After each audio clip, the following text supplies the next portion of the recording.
오늘은 여러분이 보내주신 자료, 특히 건강심리학자 켈리 맥고니걸의 강연을 좀 깊이 들여다볼까 합니다. 스트레스 하면 보통 건강의 적, 이렇게 생각하시잖아요. 네, 그렇죠. 근데 만약에 스트레스 그 자체가 아니라 우리가 스트레스를 어떻게 생각하는지 그 믿음이 진짜 문제라면 어떨까요? 오늘 이 흥미로운 주장을 파헤쳐 보겠습니다. 네, 맞아요. 그 맥고니걸 박사 본인도 사실은 예전에 스트레스가 얼마나 나쁜지만 계속 강조해 왔다고 좀 후회한다고 고백을 했죠. 아, 그랬군요. 네. 근데 그 생각이 바뀐 계기가 된 연구가 하나 있었어요. 우리가 그냥 당연하게 알던 스트레스 상식을 완전히 뒤흔드는 그런 연구였습니다. 아, 그 3만 명 미국 성인 대상으로 8년 동안 진행했다는 연구 말씀이시죠? 네, 맞습니다. 지난 1년간 스트레스를 얼마나 받았는지, 그리고 또 스트레스가 건강에 해롭다고 믿는지 이걸 물어봤다고요. 네. 그리고 8년 뒤에 이제 사망 기록을 확인한 거죠. 결과가 정말 충격적이었다면서요? 그렇습니다. 일단 스트레스를 많이 받았다. 이렇게 답한 사람들은 사망 위험이 43%나 높았어요. 43%나요? 와, 네.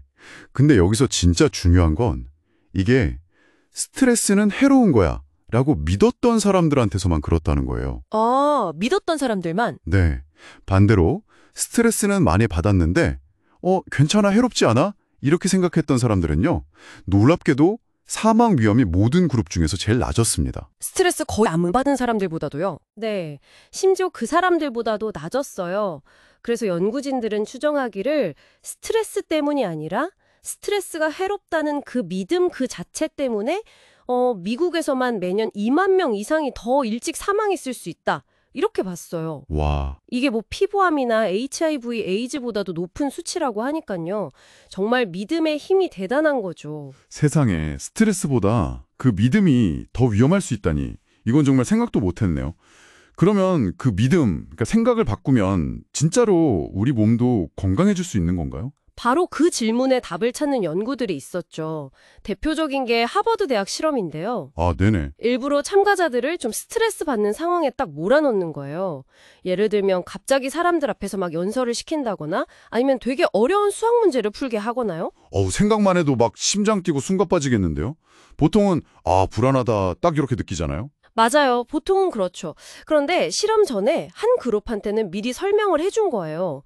지금 몸에서 나타나는 반응들, 뭐 심장 뛰고 호흡 빨라지는 거, 이거 불안 신호가 아니라 사실은 어려움에 잘 대처하려고 몸이 에너지를 막 만들고 뇌에 산소도 보내주는 거다. 아주 도움이 되는 반응이다. 이렇게 긍정적으로 설명을 해준 거죠. 아, 몸이 날 돕고 있는 과정이다. 이렇게요. 네, 그렇죠. 일종의 재해석이죠. 그랬더니 결과가 어땠냐면요. 네. 일단 심리적으로 불안감은 덜 느끼고 자신감은 좀 올라갔어요. 근데 더 놀라운 건 신체 반응이 진짜 달라졌다는 거예요. 신체 반응이요? 어떻게 달라졌죠? 보통 스트레스 받으면 혈관이 이렇게 꽉 수축하잖아요. 네, 혈압 오르고요. 네. 그런데 이 긍정적으로 생각한 그룹은 심장은 여전히 빨리 뛰는데도 혈관은 오히려 편안하게 이렇게 이완된 상태를 유지하더라는 겁니다. 와, 신기하네요. 이게 우리가 막 기쁘거나 용기를 느낄 때 나타나는 그런 심혈관 상태랑 비슷해요. 훨씬 건강한 스트레스 반응인 거죠. 그러니까 관점을 바꾸는 것만으로도 실제 생리작용 반응까지 달라진 거예요. 이야, 생각 하나 바꿨는데 혈관 상태까지 변한다니 진짜 몸이 우리 생각을 듣고 있는 것 같네요. 근데 맥고니걸 박사는 스트레스 반응 자체에 또 다른 긍정적인 면도 있다고 했잖아요. 특히 그 사람들과의 관계, 이쪽으로요? 네, 바로 그겁니다. 스트레스가 사실은 우리를 좀 더 사회적으로 만드는 그런 기능이 있다는 건데요. 여기서 아주 중요한 호르몬이 하나 등장합니다. 바로 옥시토신이에요. 옥시토신이요? 그 포옹 호르몬, 사랑 호르몬이라고 하는 그거요? 네, 맞아요. 보통 그렇게 알고 계시죠? 근데 놀랍게도 이 옥시토신이 스트레스를 받을 때 뇌하수체에서 분비되는 엄연한 스트레스 호르몬이기도 하다는 거예요. 네, 스트레스 호르몬인데 사랑 호르몬이라고요. 약간 좀 역설적인데요? 그렇죠. 옥시토신은 우리가 다른 사람이랑 좀 더 가까워지고 싶게 만들고 또 주변 사람들한테 도움을 청하거나 반대로 누군가를 막 돕고 싶게 만드는 그런 사회적인 본능을 자극하거든요. 힘든 일 있을 때 혼자 끙끙 앓지 않고 누구한테 말하고 싶다 이런 생각 들게 하는 거요. 그게 옥시토신 역할 중 하나예요. 스트레스 시스템 안에 일종의 관계 맺기 스위치가 들어있는 셈이죠. 오, 흥미롭네요.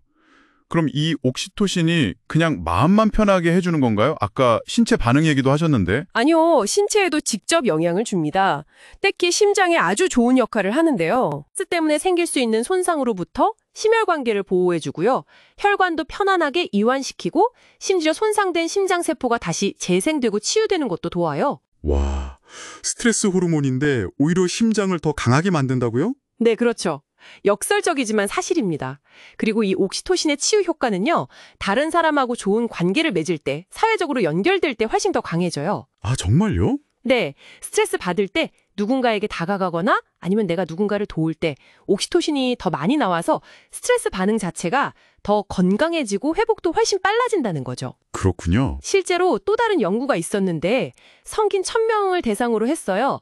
뭐 경제적으로 어렵거나 가족 문제가 있거나 이런 심각한 스트레스를 겪은 사람들은 사망 위험이 30% 증가했거든요. 네. 그런데 그중에서도 친구든 이웃이든 다른 사람을 돌보는데 시간을 꾸준히 쓴 사람들은 스트레스 때문에 사망률이 올라가는 현상이 전혀 나타나지 않았습니다. 와, 돌봄 자체가 회복력을 만들어준 거네요. 네, 바로 그거죠.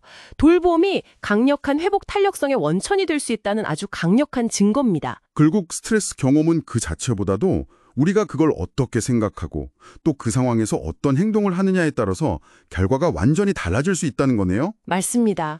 스트레스 바늘을 이건 나를 돕는 신호야 이렇게 여기면 용기가 생기고 또 다른 사람과 연결될 때 회복력이 생긴다 이거군요. 정확합니다. 그래서 맥거니걸 박사도 이제 목표가 스트레스 없는 삶이 아니라 스트레스와 잘 지내는 법을 배우는 삶으로 바뀌었다고 하잖아요. 네. 스트레스는 우리 안에 있는 어떤 연민을 일깨우기도 하고 또 다른 사람들과 함께 어떤 의미를 찾게 만들 수도 있어요.